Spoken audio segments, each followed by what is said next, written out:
بہرحال یہ تحریکیں جو ہیں اس میں بہت کچھ، ایک تو پازیٹیو اثر نکل چکا ہے اور وہ باقی ہے، وہ ختم ہونے والا نہیں ہے، کہ کچھ صدیوں کے انحطاط اور زوال کی وجہ سے ہم سمجھ بیٹھے تھے کہ اسلام بھی بس ایک مذہب ہے، اب ہم سمجھتے نہیں، اسلام دین ہے اور یہ غلبہ چاہتا، لیکن یہ تحریکیں سب کی سب ناکام ہوئی۔ اس کی دو وجوہات ہیں، ویسے میری کتابوں میں تفصیل سے بحثیں ہیں ان پر۔ پہلی وجہ یہ ہے کہ ان تحریکوں نے اسلام اور اس کے نظام پر تو بہت توجہ دی ہے، ایمان پر توجہ نہیں دی ہے۔ اسلام ایک عمارت ہے جس کے نیچے بنیاد ایمان ہے۔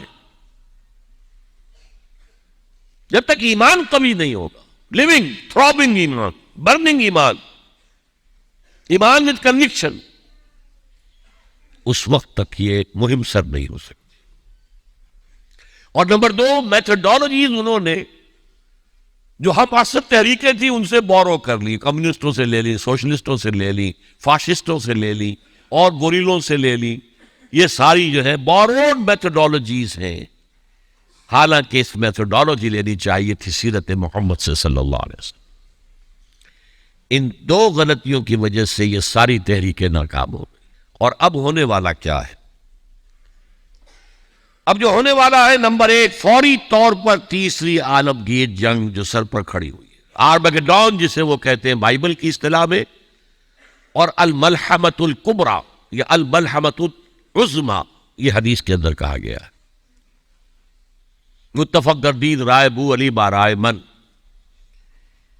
انجیل کی آخری کتاب ریولیشنز آف جان، اس میں آرمگیڈون، اگر ڈکشنری میں دیکھیں گے تو آپ کو معنی ملیں گے آرمگیڈون کے، a very big war which will be fought between the forces of evil and good before the end of this world۔ اور اسی کا ذکر حضور نے کیا، بہت بڑی جنگ ہوگی، بہت بڑی جنگ ہوگی، مڈل ایسٹ اس کا میدان بنے گا، اور اس جنگ کے اندر عربوں کا شدید نقصان ہوگا، شدید نقصان ہوگا، شدید نقصان، تہس نہس ہوگی۔ حضور نے فرمایا کہ ایک باپ کے اگر 100 بیٹے ہوں گے تو 99 ختم ہو جائیں گے، ایک بچے گا۔ یہ حدیث ہے، کتاب الملاحم پڑھیے۔ یہ ملاحم کسے کہتے ہیں؟ لحم، گوشت کو کہتے ہیں۔ جنگوں میں کیا ہوتا ہے؟ گوشت کے ٹکڑے اڑتے ہیں نا، اسی طرح ملحم کہتے ہیں عرب، سعودی عرب میں آپ نے دیکھا ہوگا کسائی کی دکان جو ملحم ہے، گوشت لحم جہاں پر کاٹ کاٹ کے بیچا جاتا ہے، ملحم۔ تو ملحمہ جنگ کو کہتے ہیں، ملاحم اس کی جمع ہے۔ الملحمۃ العظمیٰ، الملحمۃ الکبریٰ، یہ دو الفاظ حدیث میں آئے۔ عربوں پر یہ عذاب کیوں آئے گا؟ سمجھ لیجئے کہ امت مسلمہ اگرچہ پوری مجرم ہے، اس وقت پوری دنیا میں کسی ایک ملک کے اندر بھی اسلام کا نظام قائم نہیں، اور اسی لیے ضربت علیہم الذلۃ والمسکنۃ وباؤوا بغضب من اللہ، آج ہم اس عذاب میں مبتلا ہیں۔ میری کتاب موجود ہے اس پر، سابق اور موجودہ مسلمان امتوں کا ماضی، حال اور مستقبل ہے۔ آج کیوں ذلیل کہ کل تک نتی پسند گستاخی فرشتہ ہماری جناب نے، اس کا جواب دیتی یہ ہے، ان میں سب سے بڑے مجرم عرب ہیں، جن کا جتنا اونچا رتبہ ہوتا ہے اتنا ہی پھر ان کی جرم کی سزا بھی سخت ہوتی ہے۔ ازواج مطہرات سے کہہ دیا گیا تھا کہ تم کوئی غلط حرکت کرو گی تمہیں دوہری سزا ملے گی۔ تم محبت کے گھر میں رہتی ہو صلی اللہ علیہ وسلم۔ اسی طرح عربوں میں سے تھے حضور، رسول عربی، رسول ہاشمی، اور نمبر 2، ان کی مادری زبان میں اللہ کا کلام موجود ہے، انہیں اسے سمجھنے کے لیے کوئی مشقت اور محنت نہیں کرنی پڑتی۔ پھر بھی مغربی کولونیل کا بستر جیسے جیسے طے ہونا شروع ہوا اور عرب ممالک آزاد ہونے شروع ہوئے، کسی نے ماسکو کو قبلہ بنا لیا، کسی نے واشنگٹن کو، اسلام کو کسی نے اپنا قبلہ نہیں بنایا۔ میرے اپنے اندازے میں ہولوکاسٹ جو ہوا تھا پچھلی صدی میں، اس کو 10 سے ضرب دے دیجئے، اتنا بڑا ہولو کاسٹ مڈل ایسٹ میں ہوگا اس ملحمۃ العظمیٰ اور ملحمۃ الکبریٰ کے ذریعے سے۔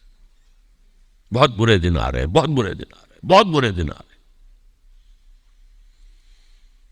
البتہ اس کے بعد پانسا پلٹے گا۔ اس پانسا پلٹنے کی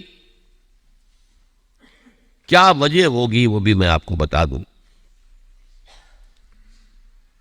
مسلمانوں کو دوبارہ فتح ہونی شروع ہوگی، مسلمان پہلے تو یہ سارے عرب ممالک نکل جائیں گے، گریٹر اسرائیل بن جائے گا گویا کہ، عراق ہے، شام ہے، سعودی عرب میں وہ آ جائیں گے مدینے کے قریب تک، مدینے کے اندر داخل نہیں ہو سکیں گے، وہ اللہ کی طرف سے خاص پروٹیکشن سے ہوگی، باقی وہ اپنا گریٹر اسرائیل بنا لے۔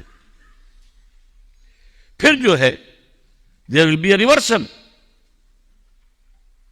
اور اس ریورسل میں مسلمان دوبارہ ریگین کریں گے اپنے کھوئے ہوئے علاقوں کو۔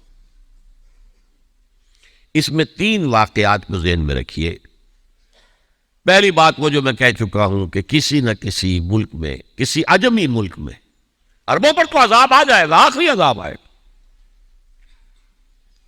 عجمی مسلمان ملک میں، نظری طور پر ایران بھی ہو سکتا ہے، افغانستان، پاکستان، اور کسی درجے میں بھارت، وہاں بھی تو آخر 20 کروڑ مسلمان ہیں۔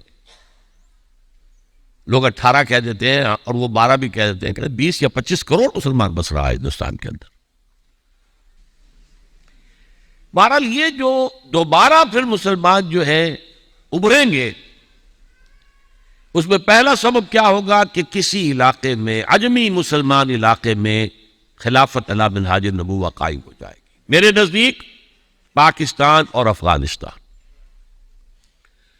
میرا گمان ہے واللہ عالم، میں نے کہا کہ ان باتوں میں اختلاف کی گنجائش ہے، یہ کوئی میں قرآن و حدیث کی روح سے نہیں کہہ رہا ہوں، لیکن جو میرا مشاہدہ ہے افغانستان کی تقسیم ہو جائے گی، پختون حصہ جو ہے پاکستان کے ساتھ ملے گا، اور یہ یہاں پر وادی سندھ، جس کو اقبال نے کہا ہے کارواں زی وادی دور و دراز آیت بروں، اس یہاں پر خلافت علی منہاج النبوہ کا نظام قائم ہوگا اور یہاں سے فوجیں چلیں گی، نمبر 1۔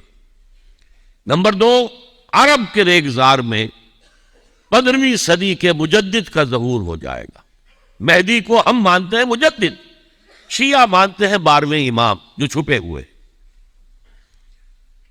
ان کے امام معصوم جو ہے 12، ان میں سے آخری جو ہے وہ چھپے ہوئے ہیں غار میں 1200 برس سے، اور وہ ظاہر ہوں گے۔ یہ ان کا عقیدہ ہے، ہمارا نہیں۔ ہم سمجھتے ہیں جیسے ہر صدی میں اللہ مجدد بھیجتا رہا، اسی طریقے سے میرے گمان میں 15ویں صدی کے مجدد جو ہے وہ حضرت مہدی ہو، ان کی حکومت جا کر یہ فوج قائم کرے گی، عربوں میں دم نہیں ہوگا، وہ اپنی عیاشیوں کی وجہ سے بالکل کھوکھلے ہو چکے، دولت کی فراوانی اور عیاشیاں۔ یہ بھی سننے میں آتا ہے دروغ برگردن راوی کہ اگر کوئی فوجی قافلہ ان کا چل رہا ہوتا ہے تو وہ بجائے ٹرکوں میں بیٹھنے کے وہ اپنی کاروں میں بیٹھ کے ساتھ ساتھ چلتے ہیں، وہ ٹرک خالی چل رہے ہوتے ہیں۔ ٹرک کی سختی جو ہے، سخت سیٹ جو ہے برداشت کرنا ان کے بس کا روگ نہیں ہے۔ بہرحال یخرج الناس من المشرق یطیعون للمہدی، یعنی سلطان اس کی حکومت کو مستحکم کرے۔ پھر حضرت مہدی کی طرف سے شروع ہوگا معاملہ جہاد، اور یہ سارا جو ملک چھوٹ مسلمانوں کے ہاتھ سے نکل گئے تھے یہ واپس لے کے۔ خديت بالقرآن هو إمامنا والبداية في المباني آمنا قال ربنا هدايتنا وحط جبريل على رسولنا